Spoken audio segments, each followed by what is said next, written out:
All right, let's dive into one of the most challenging and important books of the 20th century, Dialectic of Enlightenment.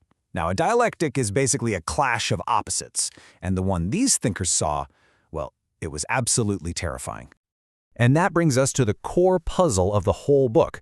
How on earth did the age of reason, of science, of human rights, everything we call the Enlightenment, end up producing something as horrific as the gas chamber?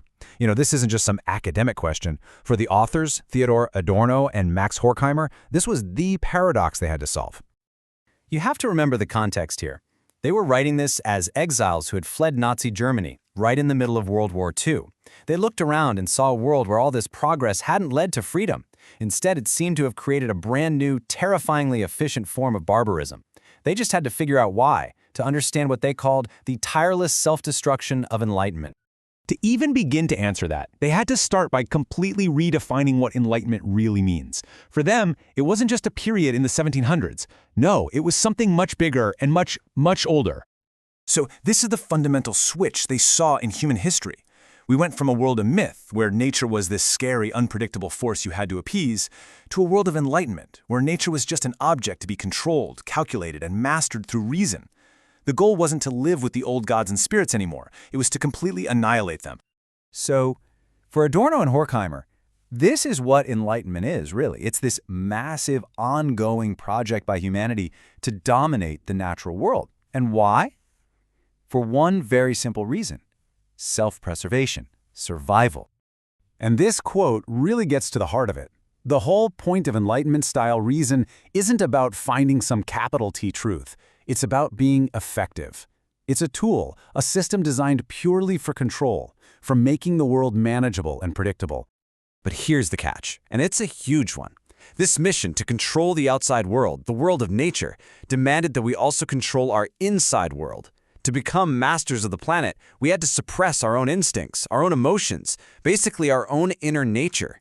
And that tragic bargain is the absolute center of their entire argument.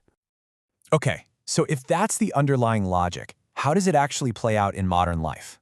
Well, Adorno and Horkheimer saw it in its most perfected form in what they called the culture industry.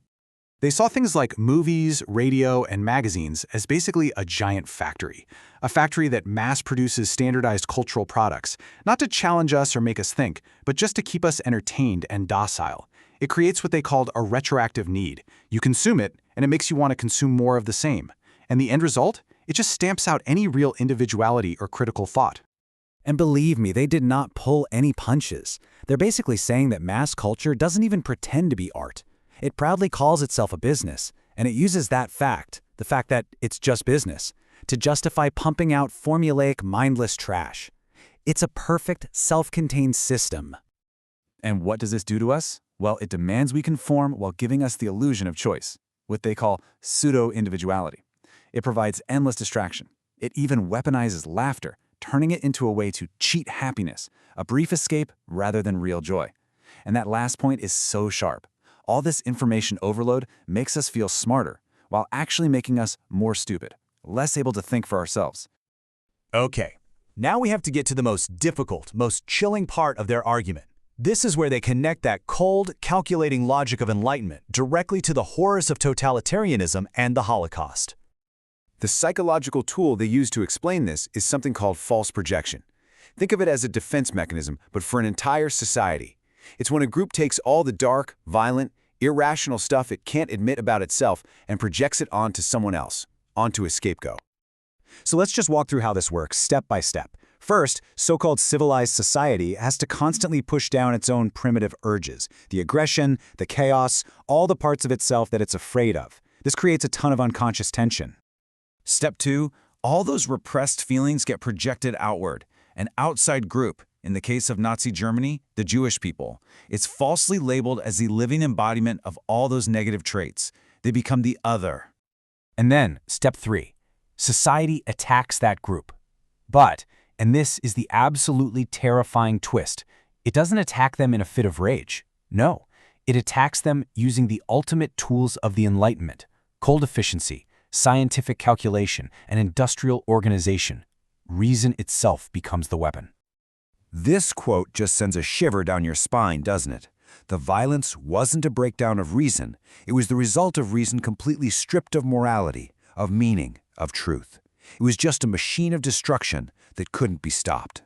So that was their grim diagnosis from the 1940s. But the big question is, what does this have to do with us today? Let's take a look at how their warnings about a world of total control might connect to our own time.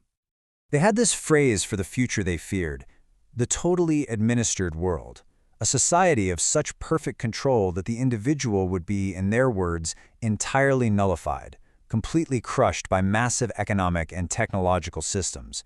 So the question for us is pretty simple. Are we there yet? I mean, just look at these parallels. They're kind of shocking. They talked about the individual being nullified.